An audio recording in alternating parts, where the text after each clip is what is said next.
Welcome back to the channel, everybody, and I'm going to talk to you about what's in my fire kit.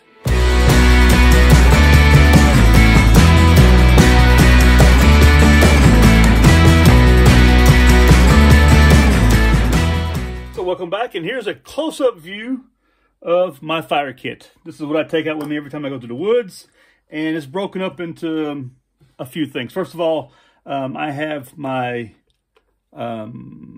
I think this is called the London Bay Company or something like that.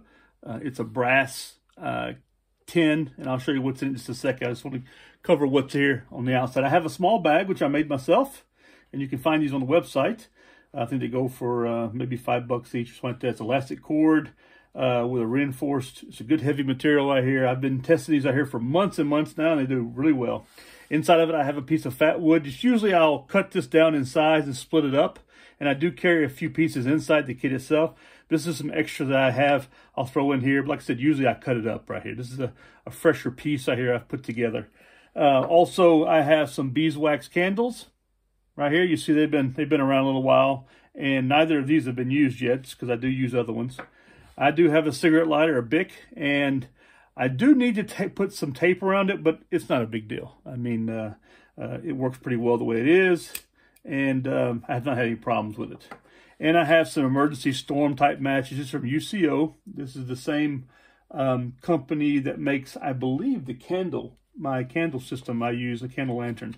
But anyway, these are here work really well. And I've tasted, you can see I'm missing one. I've tested one out before. And they work really well also. Even wet, these guys work really well. But I keep all this stuff inside this bag right here. And that way I can easily store it and carry it inside my main bag, okay? Let's talk about this thing right here. I picked this up. I don't know how much I paid for it, but you know what? It has been a nice little kit ever since I had it. And I have a little bit more primitive items in here when it comes to fire lighting. And you can put what you want in here, actually. You could even squeeze all the more of the stuff that you saw there inside of it. And I do need to replace a few things in it because I do use some of the things in it sometimes when I go, when I'm out and about, you know. First of all, it has this this lid right here, top part, and inside of this right here, it has a loop in French, or in English, it's a magnifying glass. And this right here can be used, to, you know, when you're building a fire. If you have a lot of sun out, you can use this right here also. And has a protective cover over it. And you can also use it if you're reading a map or something like that. You know, you could put it over it. You can read it, this kind of stuff. It works pretty well for that. So, but I primarily haven't been using it that much, but it does get, every once in a while I'll try it out. Inside of the kit itself, I have some Silux in French, or some Flint. And I do have a lot of big morsels of flint, and I'll chip one off every once in a while to share some, or to stick it in here. And then I have my steel right here, and this right here, it does work pretty well. There you go, get some sparks off of it, you know. And I've had this thing here last forever. I mean, I've got several of these, and they last just forever, these things do. So put them off to the side. I have some jute cord in here. And some morsels of it right here. And these come in handy. You can unweave this right here, and you can use it also as a tinder to help get your fire started, your fire going if you need to. And so I have that. Here's a shorter piece that I cut down because I cut it in two. I had two of these. And I think another one I have somewhere, another kit maybe, because I make up several kits. And this right here is some beeswax candle right here. It's blackened because also in here I have some char cloth mixed in here. Now, a lot of people they'll take that char cloth and they'll leave it inside of the little small container. You see how black it is that this comes in, that you make this with. And I do have that, and I do have some in it. But what I normally do is that I'll take the char cloth that's inside of it, I'll take it out, and I'll stick it in here, and then I'll put fresh, and I'll show you what I have over here. I have another thing here, but I'll put fresh, these little, there we go, right here. I think it's right here, yeah. And what I'll do is I'll put fresh linen or cotton inside of it. Here you have some that's already been charred already. Punch a hole in the top of it, and this sort of this is a piece of the I can make it as I come along. It goes along with the kit also. Okay. Also in here I have some. This is a piece of some fungus right here that's been dried. I've sliced it and dried, and you can shear some pieces of this off if you need to. It's up to you. And also in here I have what's left over from some pine fire stick. I have some of them over here also, and I'll whittle some off and stick it in here, or cut some down and stick some pieces in here, so it's all in there. But yeah, I need to replenish a few things that's in here.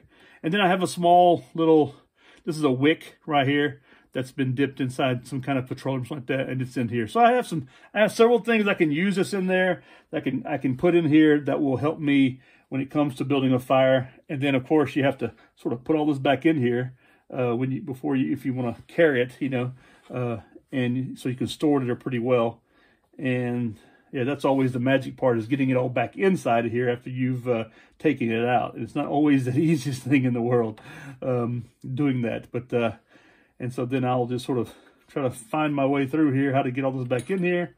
It's not always the easiest thing to do, but there we go. I think it'll work like this right here. It's all back up in there, and then I can close, once I've gotten this like this right here, I can close the top back on it. Yeah, and it doesn't always want to, well, that doesn't go back the way you think about it, but there we go. It's all back in there again.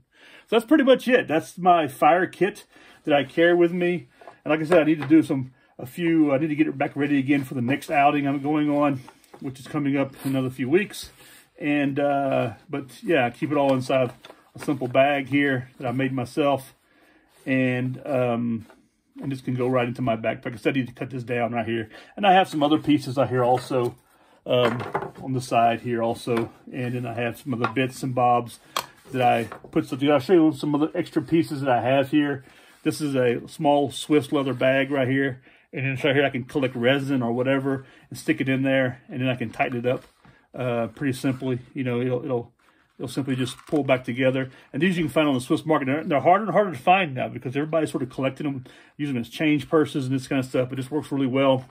I have some extra candles here. These are all wax candles, which I can cut them down. They have the wicks in them.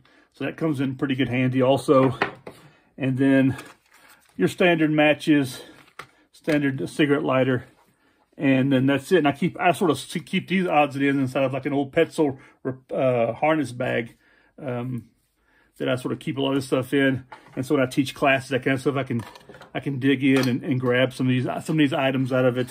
And there we go. I have it if I need it. It's like a little resupply bag. Also in here, I have a couple of these little small leather pouches right here, and I'll show you what those are for. I come over here because this right here I have a flint and steel fire kit inside this leather pouch. And here's some flint, beautiful rose flint, huh?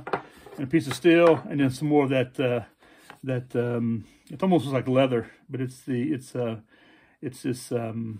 can't remember the name of it, but it's a fungus actually. It grows on birch trees. So I'll harvest some of that, pull it out, beat it up, cut it up, and then I'll have it in these pieces, and you can shear off some of it. You can do different things with.